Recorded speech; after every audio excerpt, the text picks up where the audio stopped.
नमस्कार, मी प्रशांत कदम। अयोध्येतल्या रामजन्मभूमी खटल्याचा निकाल सुप्रीम कोर्टाच्या 5 न्यायमूर्तींच्या घटनापीठानं दिला अशी आजपर्यंतची आपली माहिती होती। पण बहुधा ही आपली चूक आहे, त्याच्यामध्ये आता दुरुस्ती करावी लागेल, कारण हा केवळ 5 न्यायमूर्तींचा निकाल नव्हता, तर त्याच्यामध्ये अजून एक शक्ती इन्व्हॉल्व होती, हे स्वतः सरन्यायाधीश धनंजय चंद्रचूड यांनी सांगितलेलं आहे। पुण्यातल्या खेड तालुक्यातल्या कण्हेरसर या आपल्या मूळ गावी धनंजय चंद्रचूड यांचा सत्कार झाला आणि त्यावेळी त्यांनी शुद्ध मराठीमध्ये केलेलं भाषण आहे।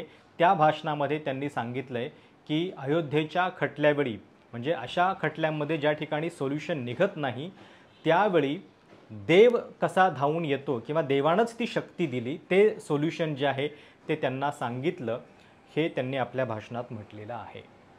त्यामुळे विनाशकाले विपरीत बुद्धी असं आपण जे म्हणतो त्याच्यामध्ये थोडासा बदल करून निवृत्तीकाले विपरीत बुद्धी असं म्हणण्याची वेळ आलेली आहे। कारण सरन्यायाधीश धनंजय चंद्रचूड म्हणजे त्यांची वैयक्तिक श्रद्धा असू शकते, देवावरती श्रद्धा कोणाचीही असू शकते, म्हणजे अगदी चांगले चांगले वैज्ञानिक असतील, काही क्रिएटिव्ह माणसं असतील, निर्मिती करणारे काही वेगळे तंत्रज्ञ असतील, याच्यातले सुद्धा काही लोक देवाला मानतात आणि त्याच्याबद्दलची श्रद्धा त्यांची अनेकदा त्यांनी दाखवलेली पण आहे। पण घटनात्मक पदावरती जी व्यक्ती बसलेली आहे, त्यांनी अशा पद्धतीनं आपल्या श्रद्धेचं प्रदर्शन करणं हे खरंच घटनेला अपेक्षित नाही आहे। म्हणजे मागच्या वेळी जेव्हा त्यांनी गणपतीची आरती केलेली होती, तेव्हासुद्धा आपण त्याच्यावरती टीका करताना हेच म्हटलं होतं की वैयक्तिकपणे जर त्यांची गणपतीवरती श्रद्धा असेल तर ती पूजा करायला कोणी अटकाव करू शकत नाही। शेवटी याच घटनेनं आपल्याला प्रत्येकाच्या धर्माचं पालन करण्याचं स्वातंत्र्यसुद्धा दिलेलं आहेच। प्रॉब्लेम कुठे आहे, जेव्हा दुसऱ्या एका घटनात्मक पदावरती बसलेल्या व्यक्तीला आमंत्रित केलं जातं आणि दोघांच्या आरतीचे जाहीर व्हिडिओ संपूर्ण देशभरामध्ये व्हायरल होतात। हे अपेक्षित नाही आहे अशा पद्धतीनं तुमच्या श्रद्धेचं घटनात्मक पदावरून होणारं प्रदर्शन। आतासुद्धा तेच आहे, म्हणजे आपल्या गावामध्ये जर ते गेलेले आहेत, तिथं त्यांनी बोलताना देवावरची श्रद्धा सांगितली असती एक वेळ, ते पण आपण मान्य केलं असतं। देवावरती आशा ठेवा, तुमची सगळी कामं होतील असं म्हणून अगदी हबप चंद्रचूड जरी ते झाले असते तरी आपल्याला काही वाटलं नसतं। प्रॉब्लेम कुठे आहे, प्रॉब्लेम ते त्यांच्या कामाला आणि ज्या कामामध्ये देशाचं संविधान, देशाची घटना याच्याशिवाय दुसरं कुठलंही दैवत तुम्हाला दिसू शकत नाही, तो कायदा जो आहे तोच तुमच्यासाठी सर्वात पवित्र असतो आणि त्या कायद्यापुढे जाती धर्म याच्या कुठल्याच संकल्पना नसतात। त्याच्या पलीकडे बघणं हेच त्या कायद्याला, घटनेला अपेक्षित आहे। त्या पदावरती बसलेली व्यक्ती जेव्हा अशी विधानं करतात तेव्हा त्याचा नीट समाचार घेणं आवश्यक असतं। धनंजय चंद्रचूड काही दिवसांपूर्वीच म्हणालेले होते की आता माझी कारकीर्द जवळ आलेली असताना माझ्या मनामध्ये एक अस्वस्थता आणि भीती आहे की माझ्या कारकिर्दीचं मूल्यमापन लोक कसे करतील। खरं तर अशा पद्धतीची विधानं ते आता करतायत आणि एक प्रकारे जर ज्या खटल्यांमध्ये सोल्युशन सापडत नाही आहे त्या खटल्यांची वाट जर देव दाखवत असेल, तर ज्या महाराष्ट्रामध्ये येऊन ज्या मराठी भाषेमध्ये ते आपल्या गावकऱ्यांना संबोधित करत होते, त्याच महाराष्ट्रातला एक खटला त्यांच्याच पीठापुढं प्रलंबित आहे आणि तो त्यांनी अर्धवट सोडलेला आहे।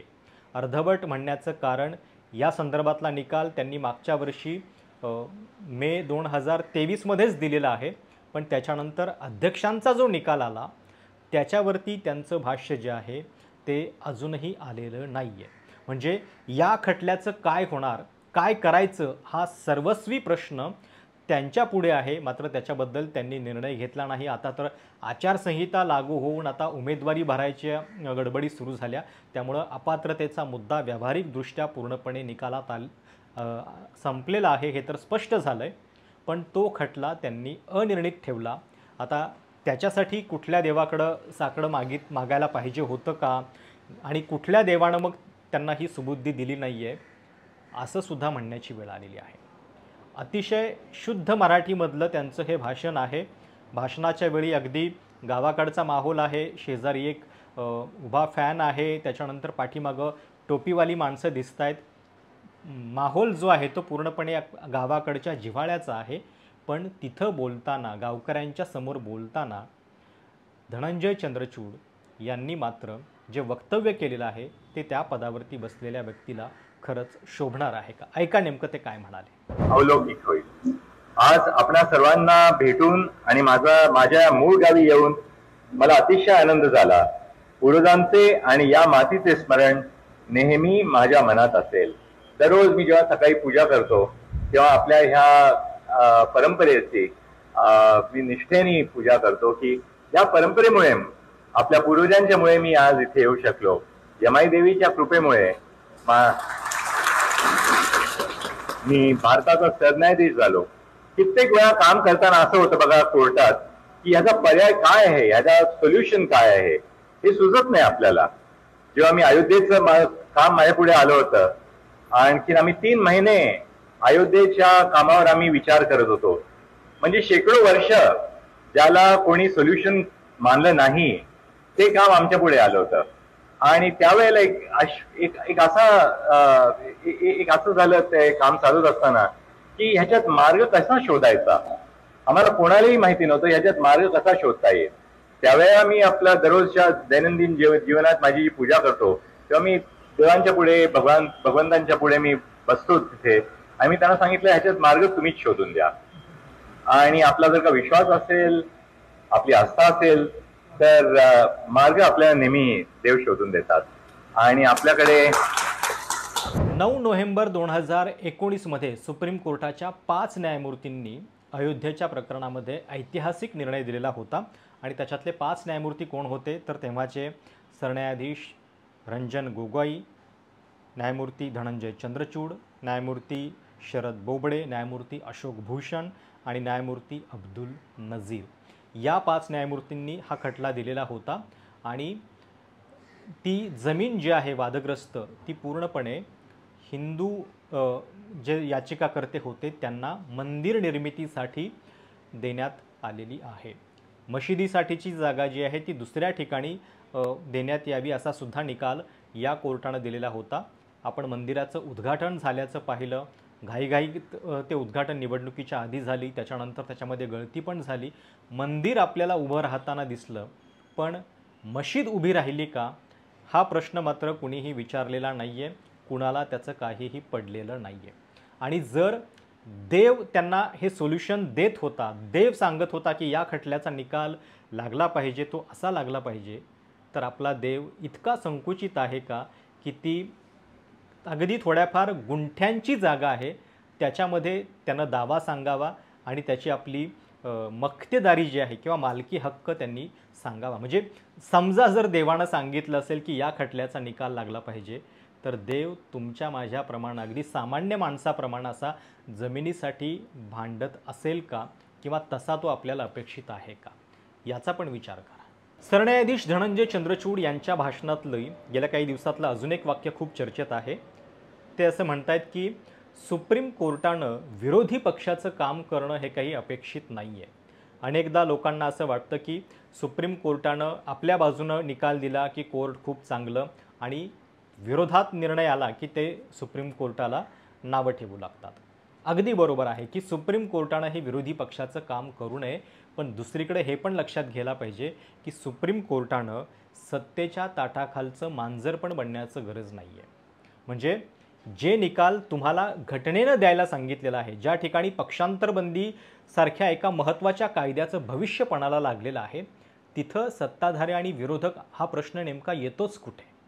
तुम्ही पक्षांतरबंदी कायद्यावरचं अंतिम भाष्यसुद्धा अजून करायला तयार नाही आहात. याच्यामध्ये विरोधकांची बाजू घेण्याचा प्रश्न आला कुठे. महाराष्ट्रासारख्या राज्यामध्ये 4-4, 5-5 वर्ष स्थानिक स्वराज्य संस्थांची निवडणूक झालेली नाही आहे. लोकप्रतिनिधी जे आहेत, स्थानिक लोकप्रतिनिधी, त्यांचा आवाज लोकशाहीमध्ये पुढे येत नाही आहे. ते केवळ आणि केवळ सुप्रीम कोर्टाच्या दिरंगाईमुळे. हे मी थेटपणे म्हणतोय, कारण याच्यामध्ये बनावटपणे कितीही सांगितलं जात असेल की मुद्दा तांत्रिक आहे, पण केवळ सुप्रीम कोर्टानं तारीख दिलेली नाही आहे म्हणून महाराष्ट्रामध्ये महापालिका आणि स्थानिक स्वराज्य संस्थांच्या निवडणुका होऊ शकलेल्या नाही आहेत. आणि त्यामुळं लोकशाहीतल्या या आवाजासाठी मग आता कुठल्या देवाकडे कौल लावायचा हे विचारावं लागेल.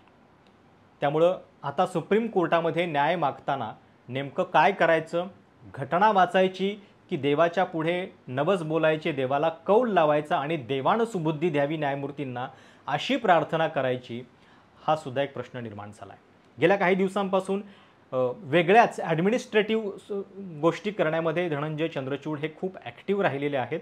अगदीच काही दिवसांपूर्वी त्यांनी आपल्या न्याय देवतेचा जो त्याचं जे चित्र आहे ते बदललं, तिच्या डोळ्यावरची पट्टी काढली आणि हातात तलवारीच्या ऐवजी संविधान दिलेलं आहे। डोळ्यावरची पट्टी काढली, पण त्याचा अर्थ असा होता की डोळ्यावरच्या पट्टीमुळे तुम्हाला दिसू नये की समोर न्याय मागणारा कोण आहे, तुम्ही फक्त तो आवाज ऐकावा पीडितांचा। आता मात्र कदाचित डोळ्यावरची पट्टी काढल्यामुळे कोण सत्ताधारी आहेत, कोणाच्या गणपतीचं आमंत्रण येतंय हे आपल्याला स्पष्ट दिसलं पाहिजे, याच्यासाठी ही पट्टी काढलेली आहे का, हा सुद्धा प्रश्न आहे। त्यामुळं देवावरची श्रद्धा तुमची असू शकते, ती असण्याला कोणाचाही नकार नाही आहे। मी म्हटलं तसं खूप चांगल्या चांगल्या क्रिएटिव्ह लोकांनी सुद्धा याच्या आधी एक सुपर नॅचरल पॉवर म्हणून असेल पण देवावरती श्रद्धा ठेवली असेल, तो त्यांच्या वैयक्तिक जीवनाचा भाग असतो। पण ज्या ठिकाणी घटना हीच एक प्रकारे देव आहे किंवा घटनेचंच पावित्र्य सगळ्यात मोठं आहे, तिथं मात्र हे अशा पद्धतीच्या गोष्टी कोणी करू नयेत।